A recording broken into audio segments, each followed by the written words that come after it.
Assalamualaikum warahmatullahi wabarakatuh. Waalaikumsalam warahmatullahi wabarakatuh. Saya dengan Subagia, Ketua Jareta Jaringan Rakyat Jelata.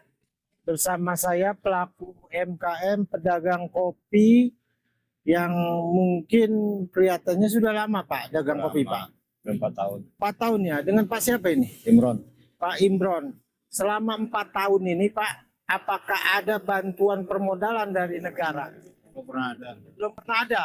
Oh, baik. Volumenya ada dikencangkan ya Pak ya. Jadi selama ini bantuan dari negara untuk permodalan tidak pernah ada. Belum pernah ada. Belum pernah ada. Oh, baik, baik. Jadi programnya Bapak Haji Prabowo itu mengucurkan uang 200 triliun itu untuk menggerakkan ekonomi nasional Pak. Dengan cara mendistribusikan sebagian daripada 200 triliun itu untuk para pelaku UMKM. Oh begitu. Pak Haji Prabowo sangat baik orangnya, namun kenyataannya mungkin daripada pelaksanaan di lapangannya ini adalah ulah-ulah oknum mungkin, sehingga Bapak belum sampai sekarang belum ada apa informasi, karena Menteri Koperasi mengatakan Pak bahwa pinjaman 100 juta aja itu tidak perlu jaminan. Nah, apalagi Bapak kan paling membutuhkan sekitar 2 juta 3 juta paling Pak ya. Nggak sampai ratusan juta modal ya. Nah, ini perlu kita jadikan sebuah pelajaran bahwa Pak Imron sebagai pelaku usaha menengah kecil mikro yang harusnya diperhatikan negara ini luput dari perhatian negara. Ya Pak Imron ya. 4 tahun belum ada. Belum. Dari pemerintahan Kota Depok juga belum ada ya. Nah, ini harus menjadi sebuah catatan. Jangan hanya kita mengatakan ingin membangkitkan ekonomi rakyat, tetapi stimulus atau rangsangan daripada regulasi finansial itu nol beraka. Artinya tidak pernah ada realisasi di lapangan. Seperti itu. Harapannya apa Pak? Silakan Pak. Ya kita mah nggak perlu banyak Pak, ya itu 2-3 juta aja kita bisa muterin modal lagi. Putarin modal Iya. lagi ya Pak ya. Hanya 2-3 juta saja ya Pak ya. Sementara mereka yang melakukan korupsi triliunan Pak ya. Tapi rakyat sekarang dalam keadaan terhimpit dan terjepit. Mudah-mudahan para pelaku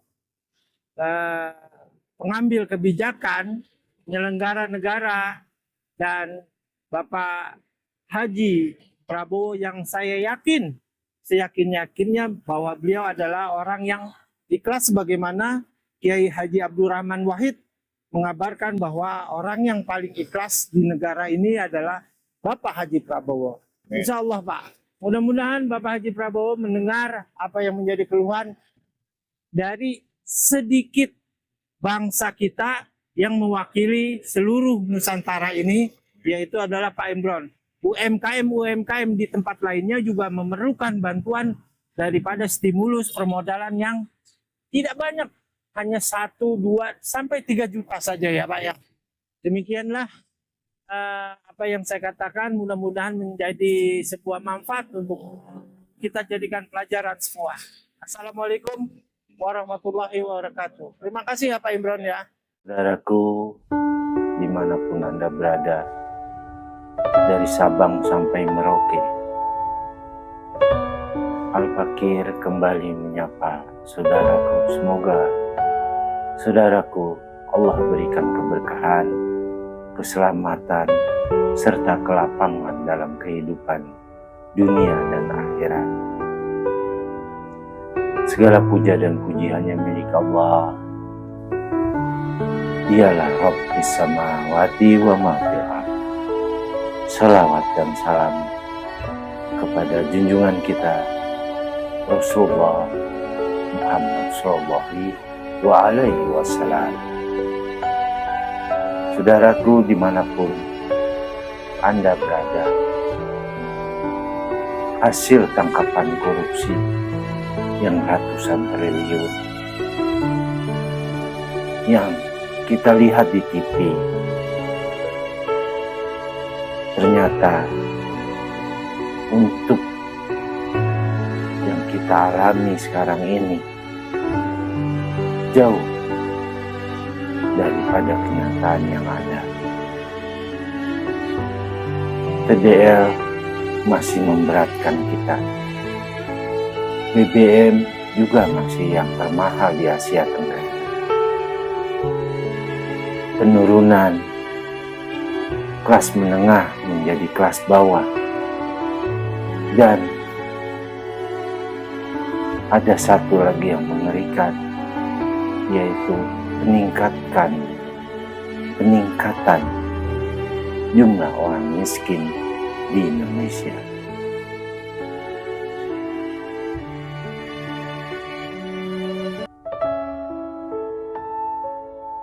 Saudaraku, dalam keadaan yang terhimpit, terjepit seperti ini, kadang-kadang kita kehilangan kendali. Kadang-kadang akal daripada akal kita yang sehat menjadi sakit karena kenyataan hidup yang semakin pahit.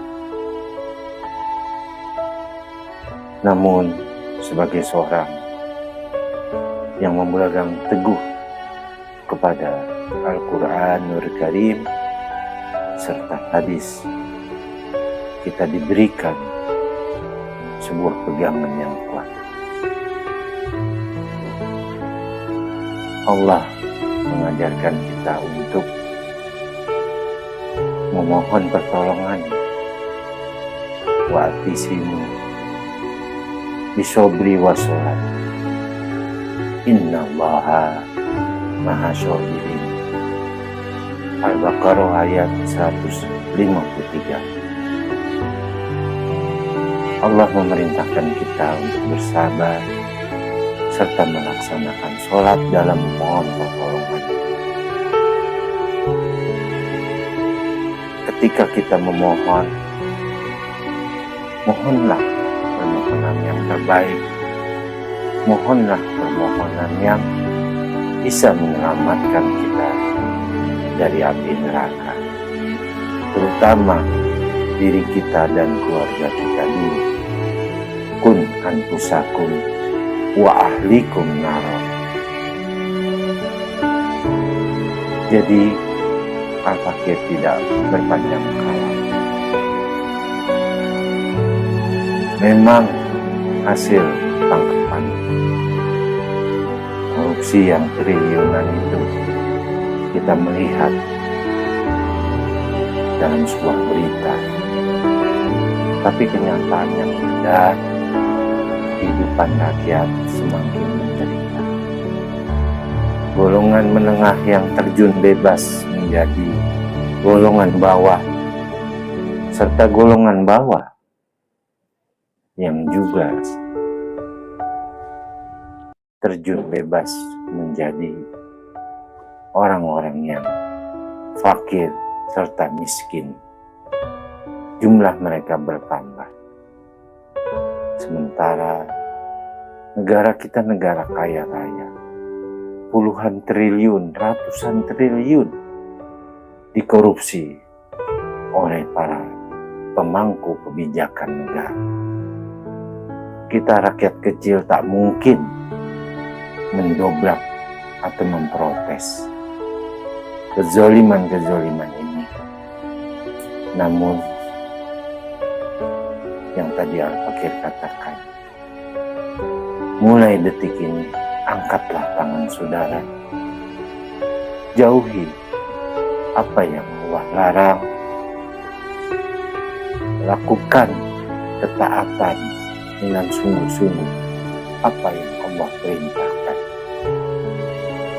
Kalau mereka pada penyelenggara negara tidak mau sadar, sangat mudah Allah detik ini pun mencabut nyawa-nyawa mereka.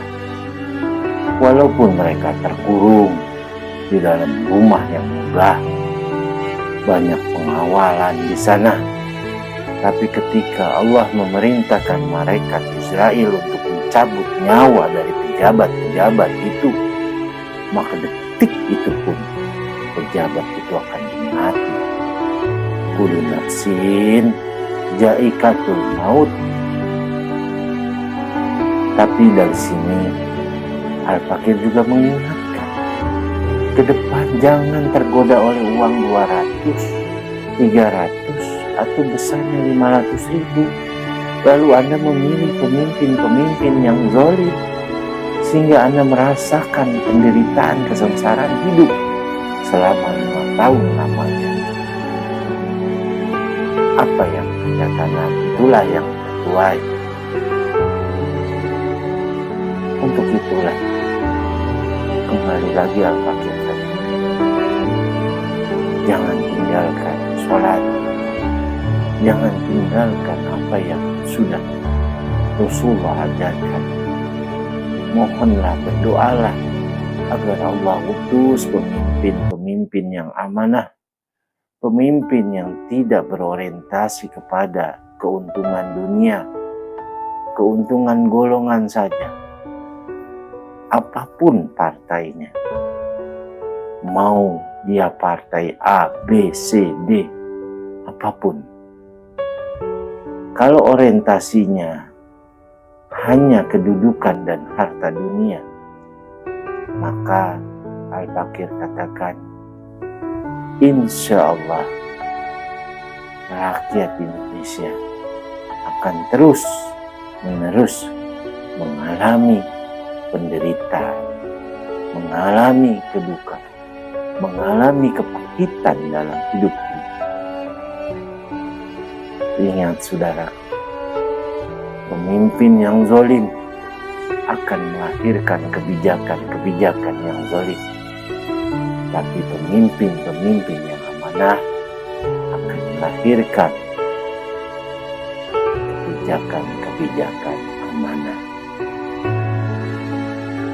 Sebagaimana Al-Kisah Umar Abdul Aziz ketika sedang menulis urusan negara, dia menggunakan lampu lentera dari Baitul Mal yang minyaknya dibeli dari uang Baitul Mal.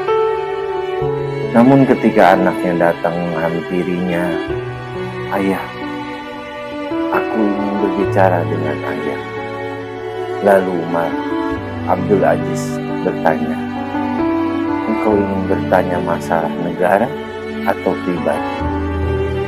Lalu sang anak mengatakan, "Pribadi, ayah." Umar segera meniup lentera itu. Lalu anaknya bertanya, "Kenapa, ayah, lentera ini kau matikan?" Maka Umar berkata, "Lentera ini minyaknya dari Baitul Mal dan uangnya ini dari rakyat. Aku tidak boleh menggunakan uang rakyat untuk kepentingan pribadi keluarga." Dari kisah ini kita bisa mengambil hikmah bahwa luar biasa pemimpin-pemimpin Islam zaman dahulu. Makanya Islam menjadi sebuah negara yang dimana banyak negara-negara saat itu meminta keadilan pada negara Islam. Islam menjadi sebuah negara yang terkuat tentaranya, ekonominya, ilmunya, semuanya. Dari hilir sampai hulu, Islam menjadi negara yang paling hebat saat itu. Kenapa? Karena hukum Allah ditegakkan. Untuk itulah Al-Fakir hanya ingin berpesan sekali lagi, jangan tinggalkan sholat, dan marilah kita selalu berdoa agar Allah berikan kebijakannya, Allah berikan keputusannya untuk negara kita, agar rakyat bangsa kita mencapai sebuah kondisi yang dimana Allah katakan, ketika satu kaum atau satu bangsa sungguh-sungguh bertakwa kepadaku, maka aku akan turunkan keberkahan dari langit dan dari bumi. Demikianlah Al-Fakir tutup Munajat Hasanah ini dengan salam yang agung, salam yang mulia, dan tak lupa Al-Fakir juga menyampaikan agar kita selalu berwasiat dalam kesabaran dan kebenaran. Wal asri inna insana lafil husri illa ladzina wa aminu sholihati wa tawasaw bil haq wa tawasaw bil sabr. Assalamualaikum warahmatullahi wabarakatuh.